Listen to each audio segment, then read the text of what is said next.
Hello. You are tuned into WCOM LP Chapel Hill and Carrboro 103.5 FM. I am Richard Brown, and this is The Richard Brown Show. I want to thank you for tuning in today. It is so important that you join us. It's important that the community has a space to discuss its issues, and that's why this particular space was created. I have felt for far too long that the images and the words and the sounds that you hear specifically from African Americans have been quite negative. And so this space right here is a space where we can talk about the positive things that are happening in the community. So I want to thank you for taking a part of this. I want to thank you for all your comments. I've been getting lots of emails and people letting me know that they're either watching the show or they are interested in particular shows that they have seen in the past. So please continue to send me those either emails, phone calls, or just when you see me going to and fro. Today, what I would like to do is have a very interesting conversation. The more I think about it, this year for me is going to be the year about money. The show today, we're going to talk specifically about our taxes and how to get them done, effectively, as well as not have it cost a whole lot of money.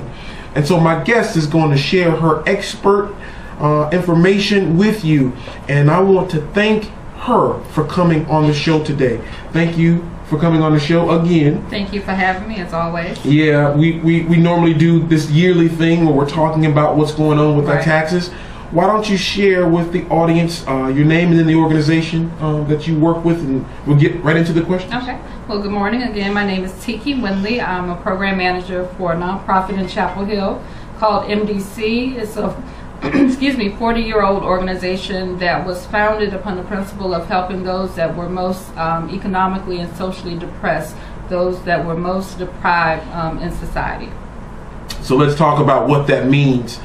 When was the organization created, and has that mission kind of moved, or is it pretty steady? Well, the organization was founded back in the 60s as a part of the North Carolina Fund, which was some funding allocated for by Governor Hunt to address what was happening in the country, in North Carolina at that time. Mm-hmm. And so it was founded upon the principle, George Autry founded the organization, and he came up with this formula that assets plus work plus education equal to opportunities for self-sufficiency. And although we are now, 40 years old, unfortunately, what society and what North Carolinians are still facing has not changed. Mm-hmm. And so our work is now, it's more important now than ever because of what has happened with the economy. And so although we have sort of advanced in our way of thinking, we still address those same core problems because they still exist. One of the things that at least it's coming to be clear to me is that after World War I, after World War II, there became this belief within the American society that our children could do better than us. Right. And I think what, at least myself, and there's a cadre of people who believe this kind of deal, is that that's becoming more and more difficult to the tune of what you're really finding is that your children will be doing well if they can just stay current with what the parents have. And that's a really, really different, you're starting to hear that conversation happen. You're hearing it maybe from comedians, and you're starting to see it somewhere in some of the general population conversations. But I think that what you're really talking about speaks to that and that struggle that we really are having as a society. Right. And I think now, whereas maybe before your parents were not necessarily within our communities, but parents were able to leave their children something in terms of finances. Now the best thing you can do as a parent is teach your child financial literacy so that they aren't in this situation that we find ourselves in. Even I, at my age, I don't see where I'm going to be able to leave my children a lump sum of money, but I can plant that seed in their heads so that they begin to look at money a little differently. And so they're better prepared than I was at their age and even older. Yes, yes. I will tell you that this weekend, I have been talking with my children for a long time now, and I give them this phrase that I use: save some, spend some, invest some. And my 8-year-old daughter has said multiple times, I don't know what this invest. What is that? What is this? And so this weekend, what I decided to do is I just happened to have a paper, and the money section was out, and there was a list of the different stocks.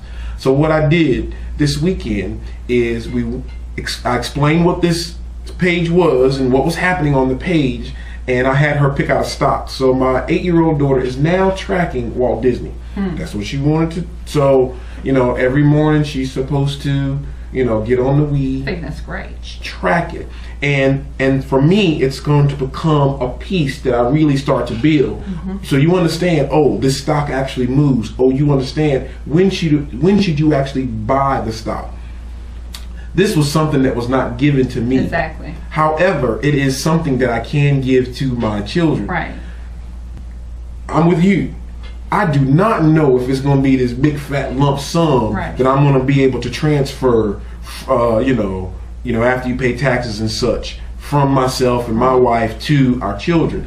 But they should have a really clear understanding about how money moves, grows, and develops over time. And I hope that if I give them that, and I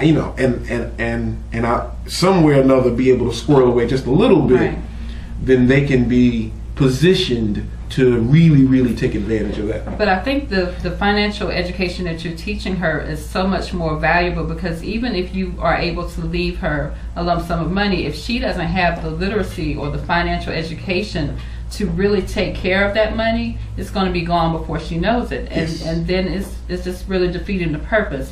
So that financial education, whether you're able to leave them anything or not, that financial education is going to be key in her maintaining her own livelihood.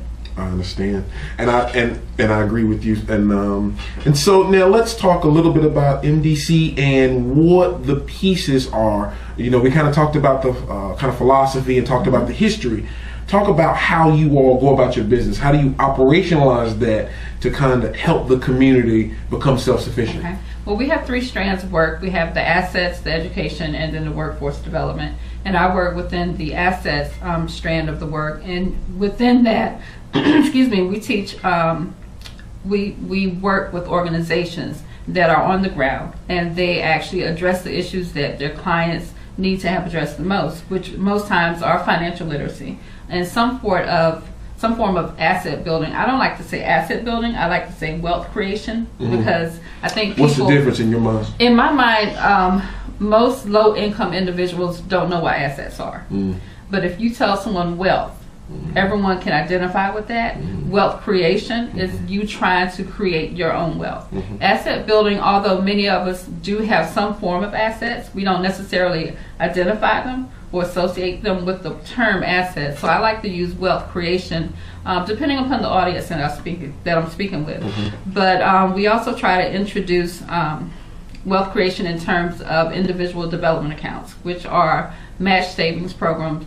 You may have a nonprofit that has an IDA, or individual development account, and with that, an individual can come into that program, and over a 12-month period, they learn about financial literacy, they learn about their credit, how to repair their credit, and they can have a match saving. Let's say the client puts in $50 a month, and at the end of that time period, if the organization has a 2-to-1 match, then the client has saved $1,000. The organization will give them $2,000, and so they will have $3,000 to go towards first-time home ownership, small business startup, or post-secondary education. All right, so let's stop right there. I know there will be a lot of people be like, "What? Seriously? Yes. I put in $1,000, they get have to $2,000 repay that money." Yeah. So let's kind of go over that and make sure that people really understand. Okay. This is not. There are a whole lot of too good to be true things going on out there, but this IDA program is not one of those too good to be true things. It's matching dollars, and I hear it a lot of times. Like if I'm sitting in government meetings,